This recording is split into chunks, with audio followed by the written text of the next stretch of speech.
Newsroom live में आपका स्वागत है। राहुल वश आपके साथ। तेजस्वी यादव के बयान पर तकरार जारी है। शकील अहमद खान ने बड़ा पलटवार किया है और उन्होंने कहा है कि अगर कोई कांग्रेस को हल्के में लेगा तो हम उससे ज्यादा उसको हम हल्के में लेंगे। तो देखिए, बीजेपी के खिलाफ मोर्चाबंदी जारी रहेगी, ये कांग्रेस का कहना है। शकील अहमद खान ने बयान दिया है कि अगर कांग्रेस को कोई हल्के में लेगा तो कांग्रेस उससे ज्यादा उससे हल्के में लेगी। हमको हल्का मिलेगा था, हमको ज़्यादा हल्का मिलेंगे, तो सवाल उसका नहीं है और ये सवाल उभरा भी नहीं है। सवाल ये है कि हमको बिहार में यह जो सरकार चल रही है जो न्याय सम्मत नहीं है और लोगों के खिलाफ है, आम जनमानस के खिलाफ है, उसके खिलाफ जो हमारी मोर्चाबंदी है वो कामयाब और मजबूत होनी चाहिए। आखिर कांग्रेस विधायक दल के नेता शकील अहमद खान ऐसा क्यों कह रहे हैं? तेजस्वी का बयान का क्या था वो आपको सुनाते हैं। दिल्ली चुनाव में तो पहले से तय था इंडिया अलायंस जो है वो लोकसभा के लिए, और बिहार में जहाँ तक बात की जाए हम लोग तो शुरू से साथ थे। यहाँ तक पूर्व में आप दिल्ली जा रहे हैं आपका प्रचार करने के लिए? अभी हम लोगों ने डिसाइड नहीं किया पार्टी ने कि हम लोग वहाँ चुनाव लड़ेंगे कि नहीं लड़ेंगे। सर आप बहुत अच्छे और बाद में हम लोग देखेंगे कि और संजय हमारे साथ न्यूज 18 संवाददाता फोन लाइन पर जुड़े हैं। संजय, आरजेडी और कांग्रेस के बीच तकरार अब देखनी शुरू हो गई है। विधानसभा चुनाव का साल है, लेकिन इसके बावजूद इसको कैसे देखा जाए? देखिए, बिल्कुल। और शकील अहमद खान जो कांग्रेस विधायक दल के नेता हैं, अपने तल्ख बयानों के लिए जाने जाते हैं, और जिस तरीके से तेजस्वी प्रसाद यादव के बयान पर उन्होंने प्रतिक्रिया जाहिर की है, ये कोई हल्के में नहीं ले सकता है। आपने उनका सुना होगा बयान, किस तरीके से उन्होंने कहा कि कांग्रेस को अगर कोई हल्के में लेगा तो कांग्रेस उसे उससे ज्यादा हल्के में लेगी। तो ऐसे समय में, जबकि यह चुनावी साल है, कांग्रेस विधायक दल के नेता का इस तरह का बयान जो है वाकई में यह इस बात को साबित करता है कि गठबंधन के अंदर सब कुछ ठीक ठाक नहीं चल रहा है। तेजस्वी प्रसाद यादव ने इंडिया गठबंधन के अस्तित्व पर जो सवाल किया गया था उस पर उन्होंने जवाब दिया। चलिए, बिल्कुल संजय, आपके पास आएंगे। शक्ति यादव, आरजेडी के मुख्य प्रवक्ता, हमारे साथ जुड़े हुए हैं। शक्ति यादव जी, जो बयान तेजस्वी यादव देते हैं, लेकिन शकील अहमद खान ये कहते हैं कि अगर कोई कांग्रेस को हल्के में लेगा तो कांग्रेस उससे ज्यादा उससे हल्के में लेगी। ये रार तकरार क्यों कांग्रेस और आरजेडी के बीच? नहीं, कोई तकरार की बात नहीं है। संदर्भ था दिल्ली विधानसभा चुनाव को लेकर के, जब पूछा गया सवाल नेता प्रतिपक्ष से, तो कहा कि इंडिया गठबंधन तो राष्ट्रीय स्तर बना था कई राज्यों के अंदर, साउथ हो, दिल्ली हो, पंजाब हो, उन राज्यों में जो लीड कर रहे हैं, अब वो सरकार चला रहे हैं, उसमें गठबंधन किसके साथ रहेगा नहीं रहेगा ये तो उनका विषय है। इसलिए लार्जर इंटरेस्ट पार्लियामेंट को लेकर के इंडिया गठबंधन का था। बिहार में तो महागठबंधन है ही है, ये उन्होंने कहा था। कौन क्या बोल रहा है उसके एवज में वो हम गंभीरता से पार्टी कितना लेंगे, किन किन बयानों को गंभीरता से। लेकिन तो संदर्भ जी, शकील अहमद खान जी दिल्ली विधानसभा का संदर्भ था, लेकिन बिहार के परिप्रेक्ष्य में भी कहीं ना कहीं शकील अहमद खान को भी लगता है कि आप लोग थोड़ा छोटे कद से देखते हैं कांग्रेस को। अब किनको क्या लगता है नजरिया, वो तो बिहार की जनता, देश की जनता जानती है। अब कोई व्यक्ति के व्यक्तिगत भाव का प्रकटीकरण गठबंधन के निर्णयों को प्रभावित नहीं न करता। सवाल है कि लार्जर इंटरेस्ट था देश के अंदर में पार्लियामेंट चुनाव को लेकर के हुआ। अब पंजाब में देखिए, लेकिन जब चलिए आपके पास आएंगे। अरविंद जी भी हमारे साथ, बीजेपी के प्रवक्ता हमारे साथ जुड़े हैं।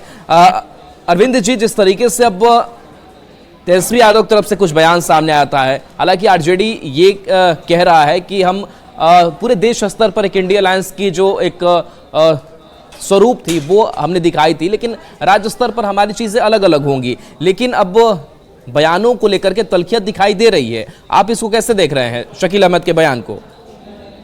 देखिए, शकील अहमद खान को पता है कि वो उनका जनाधार समाप्त हो चुका है। पूरे देश भर में वो राज्यों, क्षेत्रीय दलों पर राज्यों में वो आश्रित हैं। तो वो जब क्षेत्रीय दलों पर आश्रित हैं तो क्षेत्रीय दल उनको धमकी दे रहे हैं।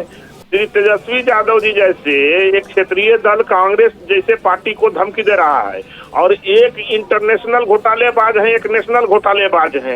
ये दोनों घोटालेबाज जेल जाने के डर से आपस में गठबंधन बनाए हुए थे लोकसभा में माननीय प्रधानमंत्री नरेंद्र मोदी जी को रोकने के लिए कि वो तो ईमानदार, राष्ट्रवादी, विकासवादी व्यक्ति हैं, वो देश को विकास की ओर ले जाना चाहते हैं और एक भी घोटालेबाज, एक भी बेईमान उनके राज्य में बचने वाले नहीं हैं। तो ये जेल जाने के डर से ये सारे फरौडिया गठबंधन बनाए हुए थे। अब इनकी जब आपस में स्वार्थ टकराई है तो पुनः अलग अलग गठबंधन बनाएंगे और पूरे बिहार को फिर जंगल राज में एक झोंकने का प्लान ये लोग का अलग तरीके का है। तो ये सारे जो घोटालेबाज हैं, ये अवसरवादी लोग, ये आपस में इन लोग का एक। चलिए अरविंद जी आपके पास आएंगे। कांग्रेस प्रवक्ता राजेश राठौड़ भी हमारे साथ जुड़े हुए हैं। राजेश जी, आप ये कह रहे हैं कि अगर कांग्रेस को कोई हल्के मिलेगा तो कांग्रेस उससे ज्यादा उसको हल्के मिलेगी। आरजेडी की तरफ, तेजस्वी की तरफ ये पूरा इशारा है या फिर बयान है शकील अहमद खान का, यही स्टैंड है कांग्रेस का? बिल्कुल नहीं, आरजेडी की ओर, तेजस्वी की ओर कोई कांग्रेस का इशारा नहीं रहता है। कांग्रेस पार्टी का इशारा हमेशा जो सत्ता में है उस पर रहता है। सत्ताधारी लोग इंडिया गठबंधन यानी महागठबंधन के दल को हल्के में ले रहे हैं, ये हल्के में न ले। तेजस्वी यादव जी और आरजे हमारा लेकिन बयान तो तेजस्वी ने दिया और तेजस्वी के बयान पर ही ये प्रतिक्रिया आई है शकील अहमद खान की। तेजस्वी ने क्या बयान दिया? तेजस्वी जी जो बयान दिया, मैंने उसकी पुष्टि कल ही की थी। जो तेजस्वी जी बोले हैं वो बात मैं आज बोल रहा हूँ कि जो इंडिया गठबंधन बना है वो राष्ट्रीय परिप्रेक्ष्य में है और राज्यों का परिप्रेक्ष्य अलग होता है। और राज्यों के परिप्रेक्ष्य में स्पष्ट शब्दों में तेजस्वी यादव जी ने कहा है कि कांग्रेस पार्टी और आरजेडी का संबंध बहुत ही पुराना है, 2 दशक से ऊपर का है और हम लोग साथ चुनाव लड़ रहे हैं। और राष्ट्रीय परिप्रेक्ष्य देखते हैं, हमेशा होता है कि भाजपा के भी कई साथी हैं जो केंद्र में साथ में है, राज्यों में अलग अलग चुनाव लड़ता है। बिहार का भी उदाहरण देखिए, नीतीश कुमार केंद्र में भाजपा के साथ है और महाराष्ट्र में वो अलग लड़ते हैं। उनके अलग एमएलए थे, भले उस एमएलए को भारतीय जनता पार्टी निकल गई, एक बात है। शक्ति यादव जी, भले इस बयान शकील अहमद खान का सामने आया है लेकिन राजेश राठौर का जो सुर है वो थोड़ा नरम दिख रहा है, लेकिन बीजेपी हमलावर है इस बात को लेकर के। नहीं देखिए, सबसे बड़ी महत्वपूर्ण बात यह है कि संदर्भ था दिल्ली विधानसभा। हमारा गठबंधन बिहार के अंदर में महागठबंधन इंडिया अलायंस एकजुट होकर करके काम कर रही है। बिहार में बढ़ते भ्रष्टाचार, अपराध, व्यभिचार, अनाचार के खिलाफ संस्थागत भ्रष्टाचार है। मैं सच कहूं तो कई तरह की चीजें जो बिहार के अंदर में है, बिहार में गवर्नमेंट है कहाँ? Where is government? यहाँ तो शासक चुप है, कुछ बोलता नहीं है, भ्रष्टाचार चरम सीमा पर है। इनके मंत्री, भाजपा के मंत्री कहते हैं कि बिन पैसे के काम नहीं होते। जब सरकार में बैठे मंत्री भाजपा के जो राजस्व मंत्री हैं वो खुद स्वीकार किया है कि भ्रष्टाचार है, इससे ज्यादा भ्रष्टाचार कहाँ मिल सकता है? कहीं नहीं मिल सकता है। भले ही छिपाने की कोशिश करें, लेकिन सच तो यही है ना। इंडिया गठबंधन का जो वजूद है बिहार के अंदर में वो सबको पता है। हमारा पुरातन नाता है, संदर्भ यही था कि इंडिया गठबंधन के कई क्षेत्रीय दल जो अलग राज्यों में चुनाव अलग लड़ते हैं। मुझे नीतीश कुमार चुनाव कहाँ लड़ते हैं बीजेपी के साथ, जरा बताइए जरा। जी अरविंद जी, इस पर जवाब दे दीजिए। नीतीश कुमार को लेकर के सवाल उठा रहे हैं कि बाकी कहाँ वो साथ में लड़ते हैं बीजेपी के साथ। ये माननीय मुख्यमंत्री नीतीश कुमार जी के नेतृत्व में हम 17 सालों से गठबंधन में, वो एक लंबा कालखंड गठबंधन का है। हमारा स्वर्गीय देश रत्न अटल बिहारी वाजपेयी जी ने 26 दलों का गठबंधन चलाने का रिकॉर्ड बनाया। इनका तो जेल जाने के डर से घोटालेबाजों का गठबंधन है। ये सारे फरौडिया लोग देखिएगा आपस में विधानसभा के चुनाव आते आते कहाँ कहाँ रहेंगे। ये सारे लोग माननीय मुख्यमंत्री नीतीश कुमार। चलिए बिल्कुल अरविंद जी, तो आप टूट का दावा कर रहे हैं, लेकिन आरजेडी कांग्रेस अभी भी इस बात को संदेश देने में ये कोशिश कर रही है कि नहीं हमारे बीच सब कुछ ठीक है। हालांकि तेजस्वी के बयान को लेकर के थोड़ा सा तकरार जरूर दिखाई दिया है। चलिए बहुत बहुत सभी का शुक्रिया। और देखिए, बिहार ही नहीं राष्ट्रीय स्तर पर भी कहा जा रहा है कि जो इंडी गठबंधन है उसमें उठापटक जारी है और इस पर सियासत तेज है। कुछ बयान सामने आए हैं, वो बयान आपको सुनाते हैं। कांग्रेस को वोट देना चाहते हैं, कांग्रेस को ताकत देना चाहते हैं। लोग ये महसूस करते हैं कि हमको एक मजबूत विकल्प भाजपा का तैयार रखना चाहिए जो जनता के सवालों को उठा सके, जनता की आवाज़ को उठा सके। फिर नगरीय व्यवस्था को एक अच्छी सुचारू व्यवस्था देने में भाजपा विफल रही। अभी 2-4 दिन का समय दीजिए, हम ये तय करेंगे कि इंडिया गठबंधन में रहते हुए कांग्रेस पार्टी भी हमारे लिए उसी प्रकार महत्वपूर्ण है जैसे आम आदमी पार्टी महत्वपूर्ण है। दोनों ही दल हमारे लिए एक अहमियत रखते हैं। चूंकि हमारी लड़ाई, हमारी विचारधारा की लड़ाई भारतीय जनता पार्टी की कुनीतियों से है। हमें भारतीय जनता पार्टी को हराना है। आम आदमी पार्टी, कांग्रेस पार्टी, दोनों में से हम किसे मदद कर पाएंगे, किसका समर्थन कर पाएंगे, ये अभी हमारे रणनीति का हिस्सा है। थोड़ा और समय बीतेगा, हम जरूर इस पर प्रकाश डालेंगे। अभी हम किसका साथ देंगे, किसका साथ नहीं देंगे, ये कह पाना बहुत जल्दबाजी होगी। और देखिए, इंडिया गठबंधन में मची उठापटक के बीच जेडीयू और बीजेपी ने भी निशाना साधा है। पहले भी कहा था कि ये जो इंडी गठबंधन है ये राजनीतिक स्वार्थ का गठबंधन है, नेचुरल एलाय एक दूसरे के नहीं है।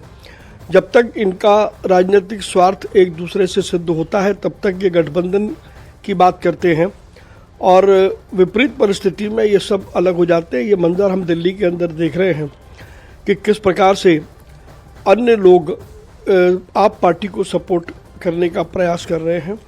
कुल मिला के यदि एक शब्द में कहा जाए तो ये सब चोर चोर मौसेरे भाई हैं। ये तो उनका आंतरिक मामला है, लेकिन कांग्रेस पार्टी द्वंद्व की स्थिति में रहती है कि भ्रष्टाचार के माध्यम से सेकुलरिज्म की रक्षा करे कि परिवारवाद के माध्यम से रक्षा करें। तो इस ऊहापोह में दिल्ली में विधानसभा चुनाव में कांग्रेस पार्टी है। लड़ना किससे है, लड़ाई किससे लड़े, ये तय करने में की रणनीति में बिल्कुल कांग्रेस असफल रही है। और यही कारण है कि भ्रष्टाचारियों और परिवारवादियों से राजनीतिक समझौता करने के कारण कांग्रेस पार्टी का जनाधार लगातार सिकुड़ता चला गया। देखिए, कांग्रेस का नेतृत्व श्रीमान राहुल गांधी 3 लोकसभा के चुनाव में उनको करारी हार मिली है। जो इसके पूर्व ममता बनर्जी ने भी कहा, कई नेताओं ने कहा कि उन्हें राहुल गांधी जी का नेतृत्व उन्हें मान्य नहीं है। और वही कारण है कि धीरे धीरे कांग्रेस पूरी तरह से अकेली पड़ रही है। पर खैर, दिल्ली के चुनाव में भारतीय जनता पार्टी भारी वोटों से हम जीत हासिल करेंगे और वहाँ पे सरकार भी हम ही बनाएंगे।